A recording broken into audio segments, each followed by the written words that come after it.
नमस्कार। देश और दुनिया की महत्वपूर्ण करंट अफेयर न्यूज के साथ मैं कुणाल आप सभी का संस्कृति आईएएस यूट्यूब चैनल पे स्वागत करता हूं। चलिए इस क्रम में सबसे पहले आगे बढ़ते हुए देखते हैं वे कौन से विषय जिस पे हम लोग को आज बात करनी है। तो यह सभी हमारी आज की करंट अफेयर न्यूज है। तो प्रत्येक से संबंधित सभी महत्वपूर्ण बातों को आज जाना समझा जाएगा। तो इसी क्रम में बढ़ते हैं हमारी पहली न्यूज की तरफ जो हमें बता रही है अपाचे AH-64E हेलीकॉप्टर के बारे में। तो बहुत ही महत्वपूर्ण न्यूज़ है अभी। क्यों? क्योंकि बता रहे हैं कि भाई अमेरिकी कंपनी बोइंग ने भाई भारत के लिए अपाचे हेलीकॉप्टर बनाना शुरू कर दिया है। कौन से? Apache AH-64E। बता रहे हैं कि दुनिया में वर्तमान में सबसे ज़्यादा जो अच्छा हेलीकॉप्टर है वह यही हेलीकॉप्टर है। तो बता रहे हैं कि भारत के लिए इसको बनाना अब शुरू कर दिया। तो ज़रूरी है कि इससे संबंधित बातों को अभी हम लोग जान लें। तो इससे संबंधित बातों में क्या शामिल है? कह रहे हैं कि इसको कहाँ बना रहे हैं? इसको बनाया जा रहा है अमेरिका का जो बोइंग वाला जो इसका सेंटर है मेसा एरिज़ोना में, वहां इसको तैयार किया जा रहा है। संभावना बता रहे हैं कि हो सकता है जल्द वर्ष 2024 में हमें ये हेलीकॉप्टर मिलने शुरू हो जाए। धीरे धीरे मिलेंगे, एक साथ नहीं मिलेंगे। जो हम लोग की डील है वो डील इसलिए की गई है, बता रहे हैं कि 6 हेलीकॉप्टर हमें अभी चाहिए होंगे ये वाले जिसकी जरूरत महसूस हो रही है। हालांकि यह अभी कोई नई बात नहीं है। कह रहे हैं कि डील जो है वह बहुत दिन पहले यानी कि वर्ष 2020 में ही संपन्न हो गई थी और उसके बाद से ही बातचीत चल रही थी कि भाई सारा का सारा कार्यक्रम शुरू किया जाएगा। तो अब बता रहे हैं कि अब जाकर के आज 2023 में इसका उत्पादन शुरू हो रहा है।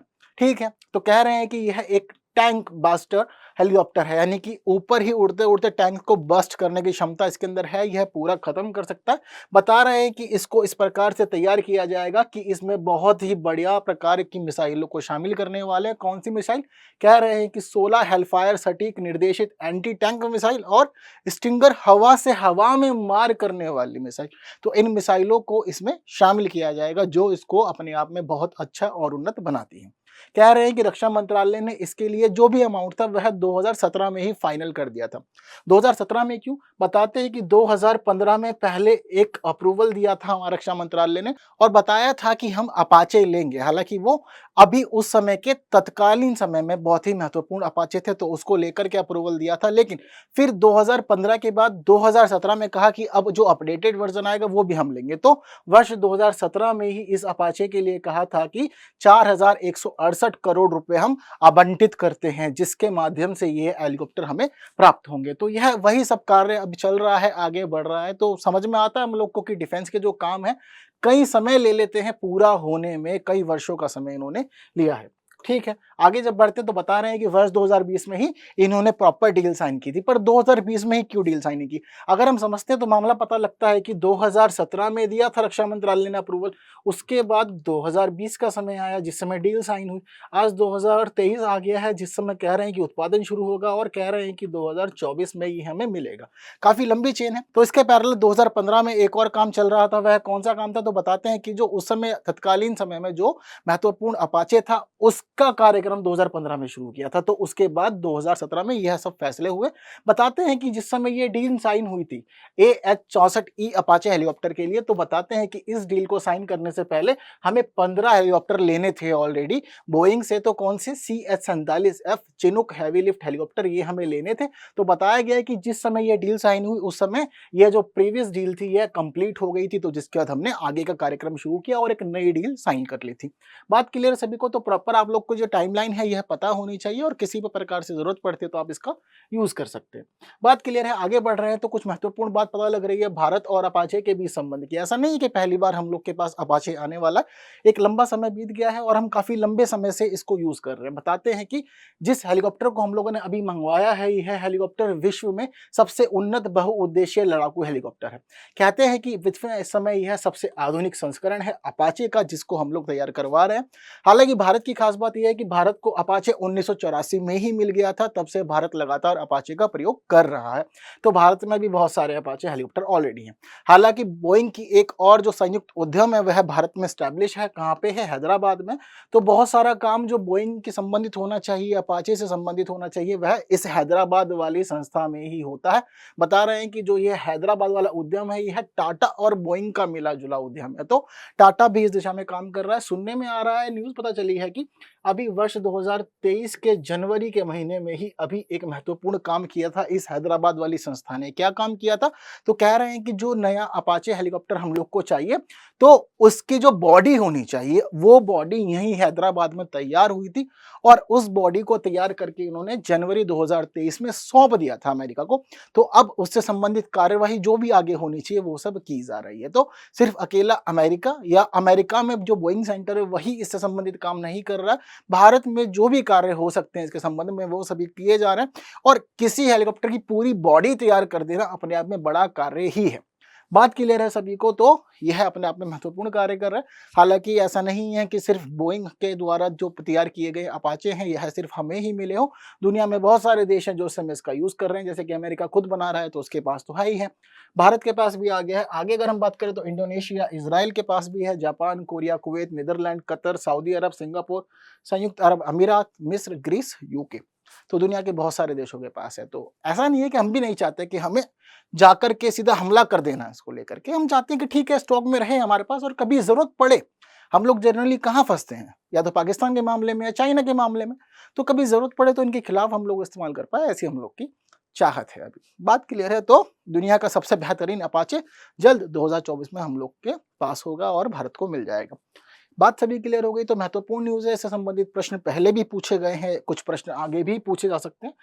फिलहाल एक आसान सा प्रश्न आप लोग के स्क्रीन पर है, तो जरूरी है कि आप लोग इसका जवाब मुझे कमेंट कर दें। ठीक है, तो इसी क्रम में बढ़ जाते हैं हमारी दूसरी न्यूज की तरफ, जो हमें बता रही है तरंग शक्ति अभ्यास के बारे में। तो भाई यह जो तरंग शक्ति है यह एक प्रकार का युद्धाभ्यास है जो वायु सेनाओं के माध्यम से किया जाता है। हालांकि यह दो देशों के मध्य नहीं है, यह अनेक देशों की सेनाओं के मध्य होने वाला है। तो इसीलिए जरूरी है कि फिलहाल इसको समझें।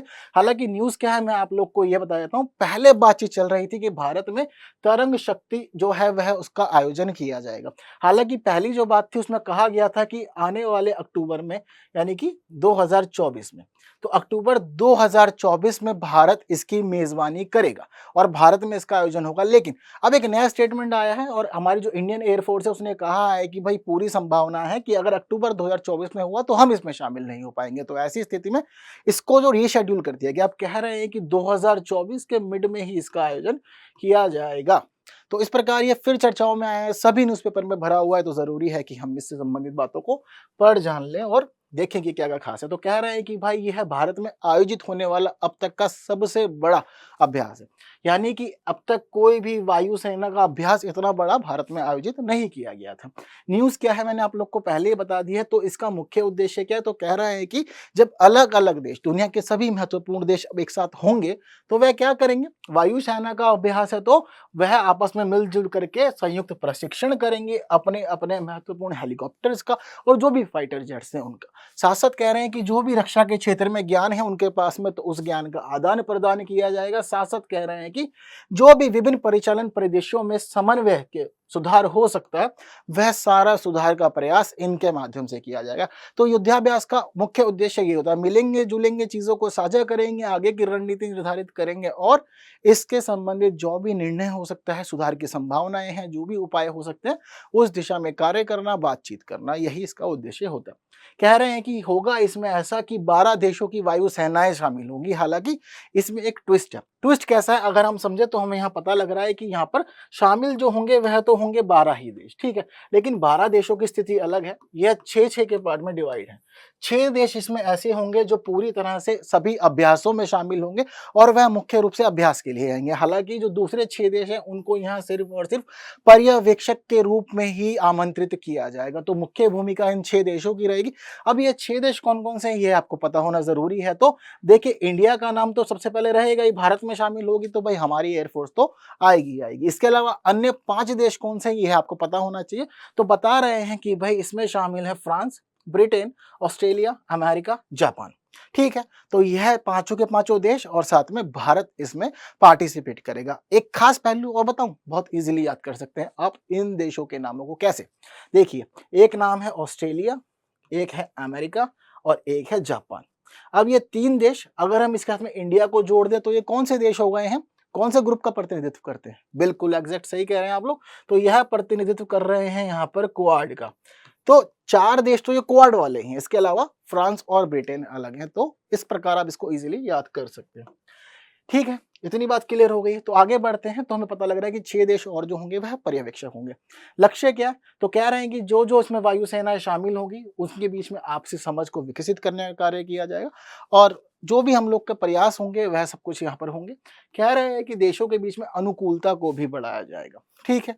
कह रहे हैं कि क्षेत्रीय स्थिति और सुरक्षा को बढ़ावा देने के लिए जो भी प्रयास हो सकते हैं, जो भी बातचीत हो सकती है और सहयोग के जो भी आयाम हैं, उन सभी पर चर्चा करेंगे हम लोग और साथ-साथ कह रहे हैं कि सैन्य सहयोग को आपस में बढ़ाएँगे और इसके अलावा अंतर संचालनीयता को बढ़ाने का कार्य भी किया जाएगा। तो सारे काम महत्वपूर्ण हैं, सब डिफेंस रिलेटेड है और सिक्योरिटी के मामले में बहुत अधिक महत्व रखते हैं।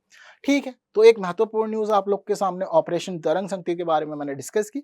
इससे संबंधित जो भी खास पहलू थे वह मैंने आप लोग को बता दिए। अब ज़रूरी है कि मुझे आप लोग इस प्रश्न का जवाब दे दें। एक आसान सा प्रश्न आप लोग की स्क्रीन पर है, बहुत अच्छा सा आंसर है इसका, जल्दी मुझे कमेंट कर दीजिए।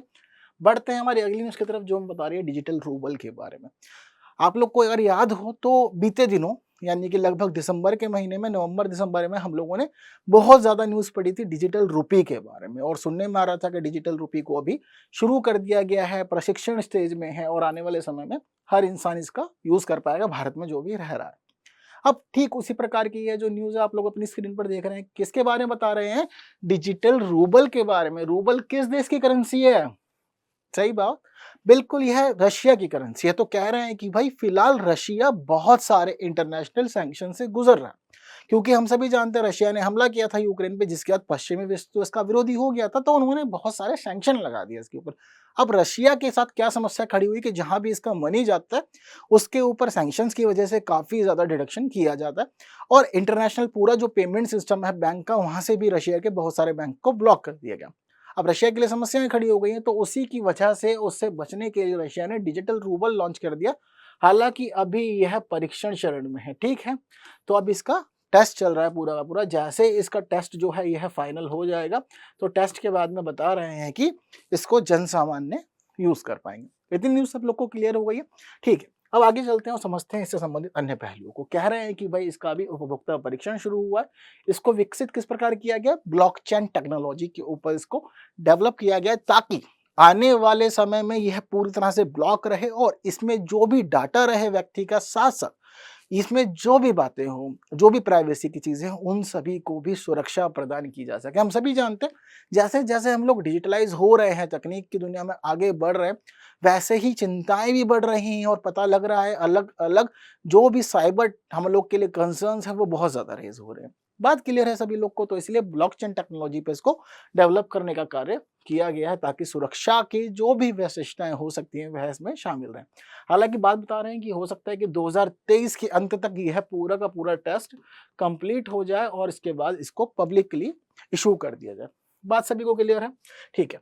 तो हालांकि अभी जो इससे संबंधित बातें सामने आ रही हैं वह यह भी आ रही है कि रशिया ने इस पूरे के पूरे कार्यक्रम के लिए 13 बैंक्स को सिलेक्ट किया और यह पूरा का पूरा कार्यक्रम इन 13 बैंक्स के माध्यम से ही कार्यान्वित किया जाएगा। इन्हीं की मुख्य भूमिका होने वाली है, ठीक है? तो बाकी आगे जैसा भी होगा मैं आप लोग को जरूर बताऊंगा। हालांकि फिलहाल की जो स्थिति है वो यही है कि भाई रशिया यूक्रेन वॉर के कारण प्रतिबंध लग गए हैं। अंतर्राष्ट्रीय लेन देन के लिए जो प्रयुक्त प्रणाली होनी चाहिए वहां से रशियन के बैंकों को प्रतिबंधित कर दिया गया और इसके माध्यम से कह रहे हैं कि जो रशिया के नागरिक हैं उनके ऊपर नियंत्रण अधिक हो जाएगा इसकी गवर्नमेंट का, यह भी पता चल रहा है और जरूरी भी हो जाता है ऐसा।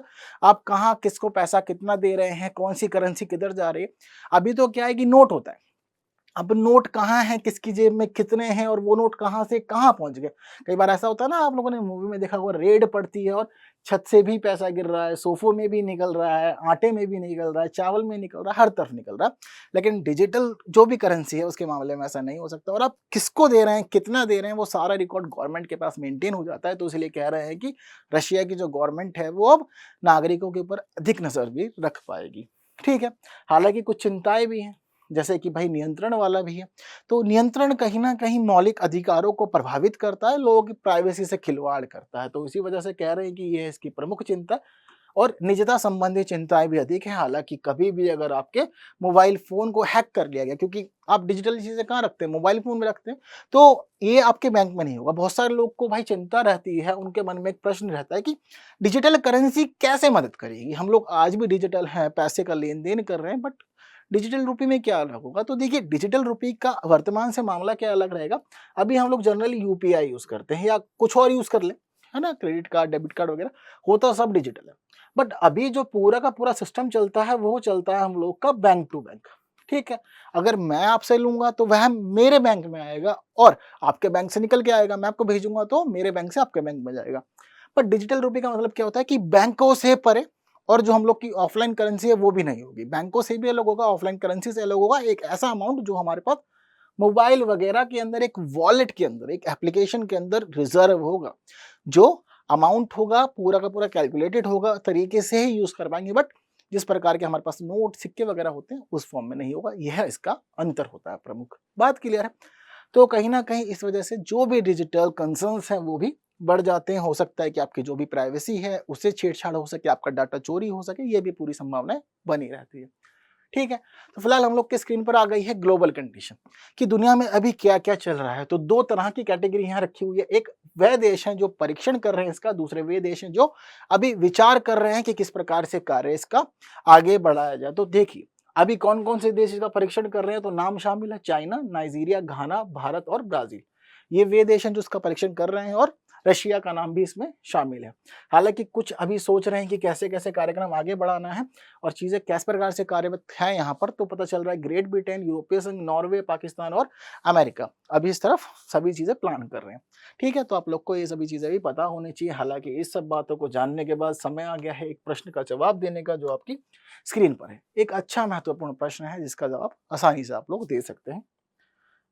बढ़ते हैं हमारी अगली न्यूज़ की तरफ, जो हमें बता रही है विश्वकर्मा योजना के बारे में। भाई प्रधानमंत्री मोदी के भाषण के बाद 15 अगस्त को उन्होंने भाषण दिया था लाल किले की प्राचीर से। उसके बाद बता रहे हैं कि विश्वकर्मा योजना ने भाई पूरी तरह से तूल पकड़ लिया है और सभी न्यूज़पेपर्स में अपने लिए खास जगह बना ली है। तो उस समय मोदी जी ने कहा था कि भाई इसको हम जल्द लॉन्च करने वाले हैं। तो लेकिन अभी क्या हुआ है कि आर्थिक मामलों की कैबिनेट समिति ने कह दी है इसको कि आप जाइए और जनता के लिए कल्याण कार्य कीजिए, यानी कि मंजूरी दे दी है पीएम विश्वकर्मा योजना को। तो इससे संबंधित बातें समझना जरूरी हो गया। किससे संबंधित योजना है? तो कह रहे हैं कि जो भी भाई पारंपरिक शिल्पकार है और कारीगर है, यह योजना मुख्य रूप से इन्हीं लोगों को लाभ प्रदान करेगी। ठीक है?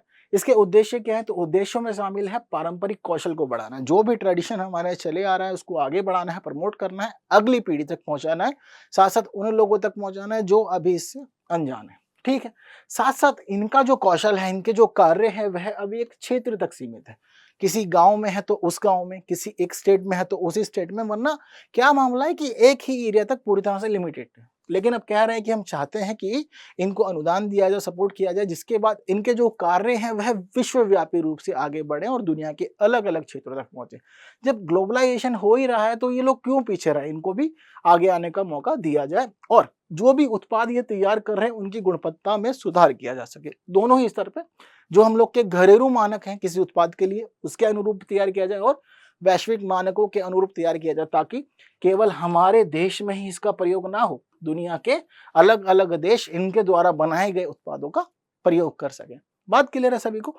तो सरकार ने ये पूरी की पूरी योजना प्लान की है, ये आने वाले 5 वर्षों के लिए प्लान की है। कब से कब तक? 2023 में शुरू कर दिया है, तो वित्त वर्ष 2023 से 24 में ये शुरू होगी और कब तक रहेगी? 2027 से 28 तक। तो आने वाले 5 वर्षों तक यह योजना पूरी तरह से कार्य करेगी। तो सरकार चाहती है कि आने वाले 5 वर्षों में 30 लाख परिवारों को इसमें कवर किया जाए और उनको इसका लाभ दिया जाए, जो भी है, जो भी निर्धारित किया गया है इसमें। ठीक है? तो क्या-क्या मामला है जरा समझते हैं। 23, 24 से 27, 28 तक यह योजना कार्य करेगी, जैसा कि मैं आपको पहले बता चुका हूँ। आगे क्या है, सरकार ने अभी बजट में जो अमाउंट रखा है इसके लिए, अनुमानित ही होता है बजट में। हम जो भी बात करते हैं ना वो अनुमान के रूप में होती है। तो कह रहे हैं कि 13,000 करोड़ रुपए सरकार ने अभी माना है कि खर्च हो सकते हैं इसके ऊपर। जितने भी लोग इससे जुड़ेंगे तो उन सभी लोगों को पीएम विश्वकर्मा सर्टिफिकेट और एक आईडी कार्ड दिया जाएगा और यह मान लिया जाएगा कि अब यह जो भी कार्य कर रहे हैं यह पीएम विश्वकर्मा योजना के तहत कार्य कर रहे हैं।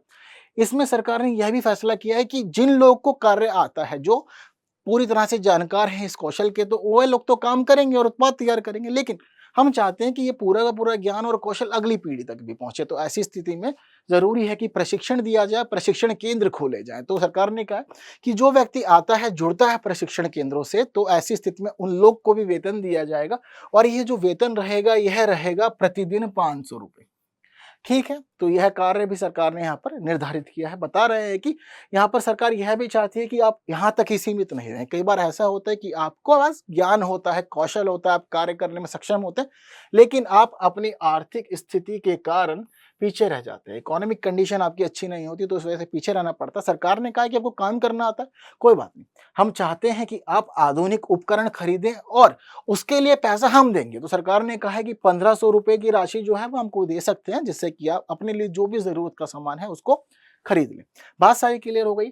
तो कुछ खास बातें इसी प्रकार की यहाँ रखी गई हैं, सारी की सारी चीजें शामिल हैं। यहाँ पर सरकार ने यह भी बताया कि पूरा का पूरा जो मामला है, क्रेडिट सपोर्ट जो मिलेगा लोगों को 2 किस्तों में दिया जाएगा। पहली किस्त रहेगी 1 लाख की, दूसरी किस्त रहेगी 2 लाख की। बहुत आसानी से इसको आप याद कर सकते हैं। बात क्लियर है सभी लोग को। हालांकि जो ये किस्त दी जाएगी लोगों को कार्य करने के लिए, उसके ऊपर एक इंटरेस्ट अमाउंट भी रहेगा। ठीक है, तो क्या रहेगा वह इंटरेस्ट अमाउंट? कह रहे हैं कि 5% की ब्याज दर से आपको यह अमाउंट दिया जाएगा। पहली किस्त 1 लाख, दूसरी किस्त 2 लाख। ठीक है, इतना मामला सभी लोग को क्लियर हो गया। अब आप लोग यह सोच रहे होंगे कि कौन कौन लोग इसमें शामिल है। तो कौन कौन शामिल है? कह रहे हैं कि carpenter, boat maker, armourer, blacksmith, hammer and tool kit maker, locksmith, goldsmith, potter. ठीक है, इसके अलावा स्कल्पचर, इसके अलावा cobbler, mason, basket, mat, broom, market coir, weaver, इसके अलावा doll and toy maker, barber, garland maker, washerman और tailor तथा फिशिंग नेट मेकर। यह सभी लोग इसमें शामिल हैं और यह सभी लोग योजनाओं का लाभ ले सकते हैं। कितनी कैटेगरी हैं? टोटल 18 कैटेगरीज इसमें निर्धारित की गई हैं जिन लोग को लाभ दिया जाएगा। तो एक लंबी लिस्ट है पूरी आप लोग की स्क्रीन पर। बात सभी को क्लियर हो गई है। तो महत्वपूर्ण बात है अपने में सारे लोग वो शामिल किए गए हैं जो छोटे स्तर पर काम करते हैं पर हमारे लिए बहुत जरूरी होते हैं। तो यह थी पूरी की पूरी न्यूज जो आप लोग के लिए पीएम विश्वकर्मा स्कीम के रूप में बताई गई थी। तो इससे संबंधित एक प्रश्न का जवाब मुझे जल्दी से आप लोग अब दे दीजिए। बड़ा प्यारा सा प्रश्न है। आगे बढ़ते हैं हमारी अगली न्यूज की तरफ, जिसमें बता रहे हैं कि डिजिटल स्वास्थ्य पर वैश्विक पहल को अब जल्द शुरू किया जाने वाला है। कहाँ पे? तो कह रहे हैं कि भारत G20 की प्रेसिडेंसी कर रहा है, सबको पता है ना। लेकिन क्या हुआ है इस प्रेसिडेंसी के दौरान, अभी 17 अगस्त जो कि आज है, तो 17 अगस्त से 19 अगस्त तक एक कार्यक्रम है। कार्यक्रम किसका है? कि G20 की ही एक बैठक है। किसकी? कह रहे हैं कि भाई स्वास्थ्य मंत्रियों की बैठक जो है वह आयोजित की जा रही है गुजरात में। तो गुजरात में जब यह बैठक हो रही है तो कह रहे हैं कि अब 19 अगस्त को एक प्रोग्राम लॉन्च किया जाएगा। इसका नाम है डिजिटल स्वास्थ्य पर वैश्विक पहल, जिसका उद्देश्य है पूरी दुनिया में लोगों को डिजिटलाइज करना, हेल्थ के मामले में देशों के डिजिटलाइज सिस्टम को आगे बढ़ाना, सुधारना और जनता तक सभी कल्याणकारी सुविधाओं को पहुंचाना है। क्या पता लग रहा है कि भाई 17 से 19 अगस्त तक गांधीनगर गुजरात में बैठक होगी। इस समय यह पूरी बैठक चल रही है ट्रॉइका में। G20 का ट्रॉइका बनता है, हर बार बनता है। तो बता रहे हैं कि अभी जो ट्रॉइका है उसमें इंडोनेशिया, भारत और ब्राजील शामिल है। ट्रॉइका कैसे बनता है? तो देखिए, पिछले साल की मेजबानी, इस साल की मेजबानी और अगले साल की मेजबानी, जो जो कर रहा है वो ट्रॉइका में शामिल है। तो कह रहे हैं कि भाई इसकी ट्रॉइका के तहत काम चल रहा है। तो यह पूरा पूरा कार्यक्रम अब 19 तारीख को लॉन्च किया जाने वाला है, यानी कि परसों। तो कह रहे हैं कि इसका मुख्य उद्देश्य डिजिटल स्वास्थ्य क्षेत्र में प्रयासों और निवेश को एकजुट करना है। दुनिया में जहां भी जो भी देश पीछे छूटा हुआ उसको जोड़ना, मुख्य धारा में लाना और हेल्थ के मामले में डिजिटलाइज कर देना है। कह रहे हैं कि यह पहल मुख्यतः निम्न एवं मध्य आय देशों के लिए लाभकारी होगी और उनको ही लाभ पहुंचेगा। तो ये बात आप लोग को बहुत अधिक नोट डाउन कर लेनी एग्जाम के लिए जरूरी है। ठीक है, तो यह इसका सेक्टर है। आगे हम समझते हैं मामला। तो बता रहा है कि कई मामलों में निवेश करना होगा। हम चाहते हैं चीजें सुधरें तो उसके लिए इन्वेस्टमेंट करना होगा। कहाँ? यहाँ पर ये लोग चाहते हैं कि डेटा के क्षेत्र में हम लोग डेटा कलेक्ट करेंगे, उसके बाद डैशबोर्ड तैयार करेंगे पूरा का पूरा डिजिटल। तो उसके लिए पहले अभी डेटा अभिसरण तैयार करना पड़ेगा, उसमें इन्वेस्टमेंट की जरूरत है। स्वास्थ्य प्लेटफॉर्मों के इंटरफेस को तैयार करने में काफी पैसा खर्च होगा और दुनिया भर में डिजिटल स्वास्थ्य क्षेत्र विकसित करने के लिए पैसा खर्च होगा। तो यहाँ अभी इन्वेस्टमेंट किया जाएगा। हालांकि इस पहल में क्या क्या शामिल है और क्या क्या कार्य आगे देखने को मिलेंगे, तो बता रहे हैं कि वैश्विक डिजिटल प्लेटफॉर्म में एक निवेश ट्रैकर शामिल किया जाएगा। आगे बता रहे हैं कि उत्पादों और सेवाओं को आवश्यकता के लिए एक आस्क ट्रैकर जो है वह दिया जाएगा, ताकि जो भी जरूरत पड़े उसके माध्यम से उपाय ला सके, नए नए जो भी सुझाव होंगे उनको एक्सेप्ट कर सके, जिसके बाद आगे का कार्य हो सके। साथ साथ कह रहे हैं कि एक लाइब्रेरी भी की जाएगी तैयार। यहाँ पे डिजिटल स्वास्थ्य प्लेटफॉर्मों की एक लाइब्रेरी तैयार की जाएगी ताकि आपको पता हो कि कौन कौन से हेल्थ प्लेटफॉर्म चल रहे हैं, जिसके माध्यम से आप उनका लाभ उठा सकते हैं और अपने लिए जो भी सुविधा है वो प्राप्त कर सकते हैं। बात क्लियर है? तो एक इंपॉर्टेंट न्यूज है और जो भी इससे संबंधित मामला होगा आगे भी आपको बता दिया जाएगा, तो प्रॉपर नोट डाउन रखना है। बहुत सारे लोग कमेंट करते हैं ना कि सर पीडीएफ चाहिए, पीडीएफ नहीं मिल रही है, तो बिल्कुल आप लोग हमारे टेलीग्राम चैनल पे जुड़ सकते हैं और वहां से पीडीएफ ले सकते हैं। ठीक है, तो फिलहाल इस न्यूज़ को जानने के बाद एक क्वेश्चन आप लोग की स्क्रीन पर जल्दी से आंसर मुझे दे दीजिए। तो आज की न्यूज़ में बस इतना ही। महत्वपूर्ण बातें जितनी भी थी वह सभी हम लोगों ने डिस्कस कर लिया, सारी बातें कर ली है। तो फिर जल्द मिलेंगे अगली क्लास में, फिर दोबारा से नई बातों पे चर्चा करेंगे। Thank you so much.